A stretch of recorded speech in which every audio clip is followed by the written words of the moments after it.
Kotimaan politiikkaan. Perussuomalaisten hallitustaival koettelee kannattajien uskoa. Hallituksen maahanmuuttopolitiikka ja suunnitelmat leikata pienituloisten etuja nostattavat kapinahenkeä kentällä. Puolueaktiivit osoittavat mieltään, riveissä käy jäsenkato ja suunnitteilla on jopa uusi puolue. Hyvää iltaa, tervetuloa Kantasuomalaisten yhdistyksen jäsenet. Hienoa, että pääsette. Pari viikkoa sitten perustettu yhdistys Kantasuomalaiset piti viime viikolla kokousta janakkalalaisen Huoltamon baarissa. Yhdistys pohjusti vaatimattomissa puitteissa suuria tavoitteita. Nämä ihmiset on ajanut yhteen turhautuminen maassa harjoitettuun politiikkaan. Päätöksentekokyvyttömyys, vastuun kantamattomuus ja seurauksista vastaamattomuus. Tämä joukko alkaa kerätä kannatuskortteja puolueen perustamiseksi, kunhan vastikään perustettu yhdistys on saatu rekisteröityä. 5000 korttia, haaste on kova, tavoite on kova, kansa sen päättää tietenkin, lähteekö kuinka hyvin mukaan. Mä ajattelisin tavoitteeksi, ainakin seuraaviin kunnallisvaaleihin pitäisi olla. Kaikki kantasuomalaisten ydinjoukkoon kuuluvat ovat hiljattain eronneet perussuomalaisista. He kokevat puolueen pettäneen antamansa vaalilupaukset. 1 000 000 ihmistä on todellakin 1 000 euron tulolta. Siellä ei ole mistä ottaa, päinvastoin. Se lisää köyhyyttä ja näköalattomuutta. Perussuomalaisille sataa kritiikkiä enemmän kuin koskaan. Esimerkiksi tällaista.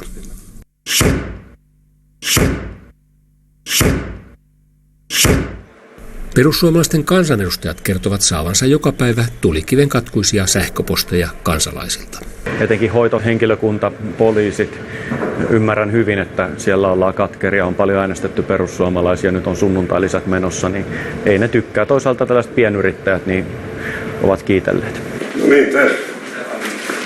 Tuossa on sitä palautetta, mitä mä oon saanut kansalaisille. Teuvo Hakkarainen kertoo sähköpostipalautteen tuplaantuneen tavanomaisesta. Minkälaista tuo palaute suorasanaisesti on? No sillä tavalla, että olet pettänyt heidät. Uhkaavatko ihmiset lähteä puolueesta näiden asioiden takia? Ainakin uhkauksia on tullut. Kantasuomalaisaktiivien hääräys Janakkalan keskustassa ei tunnu häiritsevän kauppareissuillaan kiertävää kansaa. Tässä on meidän kotisivun. Oletko sä kuullut tämmöisestä kantasuomalaisesta? En. Tässähän joku jo kysyikin, että mitä se adressi kirjoitetaan. Niin. Eli meidän on tarkoitus perustaa puolue tästä, joka ajaa meidän suomalaisten asioita.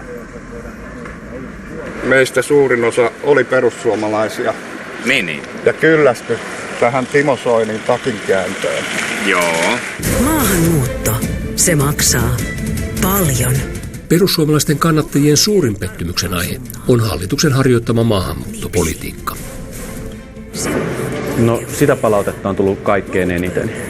Ne on todella paljon ja linja on lähinnä se, että rajat kiinni, rosvot kiinni, turpa kiinni. Eli vaaditaan erityisesti sitä, että tuo Ruotsin raja pohjoisessa pitää saada kiinni. Vaikka hallitus on kiristänyt maahanmuuttopolitiikan linjaa, perussuomalaisten eduskuntaryhmässä on tyytymättömyyttä hallituksen toimiin. No joo, oletin näin, että kun mennään hallitukseen, niin siellä pystyy enempi vaikuttamaan. Mihin asioihin on sitten toivonut enemmän? Nimenomaan tähän maahanmuuttoon. Pari viikkoa sitten Jorma Nordlin arveli blogissaan, että tiukan kansallismielinen järjestö Suomen Sisu olisi muuntautumassa puolueeksi. Oletus pohjautui siihen, että Suomen Sisu rakentaa parhaillaan piiriorganisaatiota. Kirjoitus nostatti odotuksia uuden puolueen synnystä. Nettiviesteistä huokui pettymys perussuomalaisiin.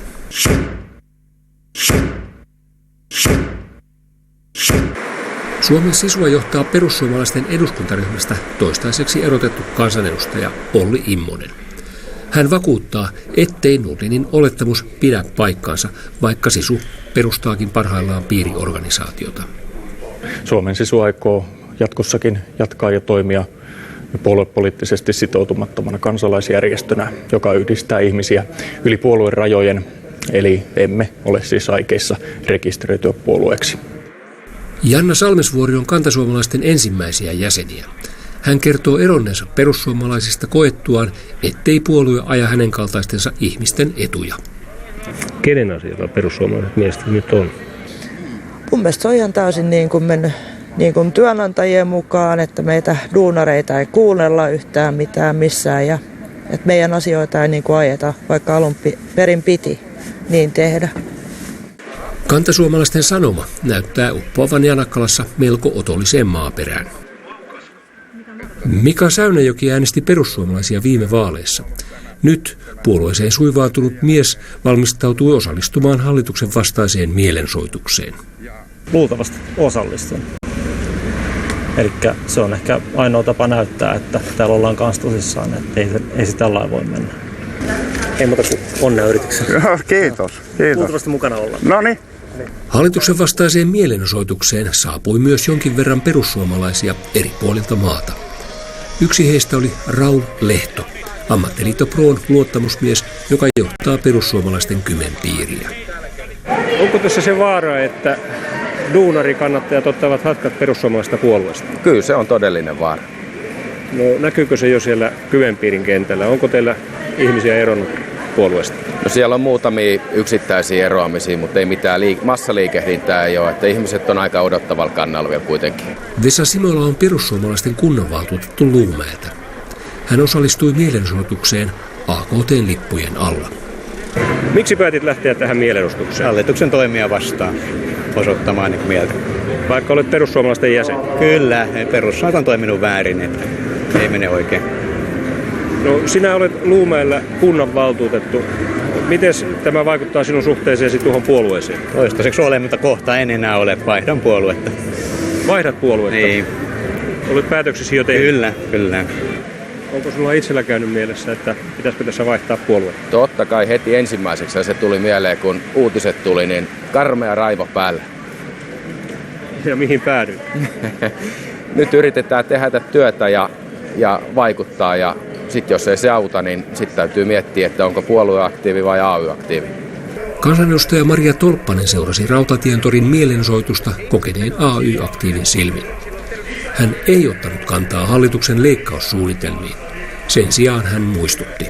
Tämä, mitä hallitus on tällä hetkellä esittänyt, niin täytyy koko ajan muistaa, että se on vasta esityksiä. Mitään ei ole vielä päätetty. Vaikka Tolppanen edustaa hallituspuoluetta, hän suhtautuu ammattiyhdistysliikkeen protestointiin milteipä kannustavasti.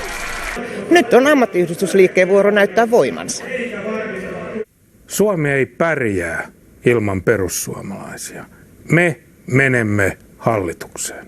Aika näyttää, kasvaako perussuomalaisiin kohdistuva tyytymättömyys. Samalla selviää, toteutuuko omasta puolueesta haaveilevien kantasuomalaisten unelma. Uskotko, että tuollaisella puolueella olisi tulevaisuutta? Kyllä uskon. Sillä puolueella varmasti on ihan yhtä merkittävä ja suuri tulevaisuus kuin esimerkiksi itsenäisyyspuolueella tai muutos 2011 puolueella. Kantasuomalaisten varapuheenjohtaja uskoo kuitenkin, että hänen haaveensa uudesta puolueesta voi toteutua muun muassa tästä syystä. Ihmiset on vähän niin kuin hakemassa jotain muuta, uutta, erilaista kuin näitä vanhoja puolueita, jotka ne on jo nähnyt.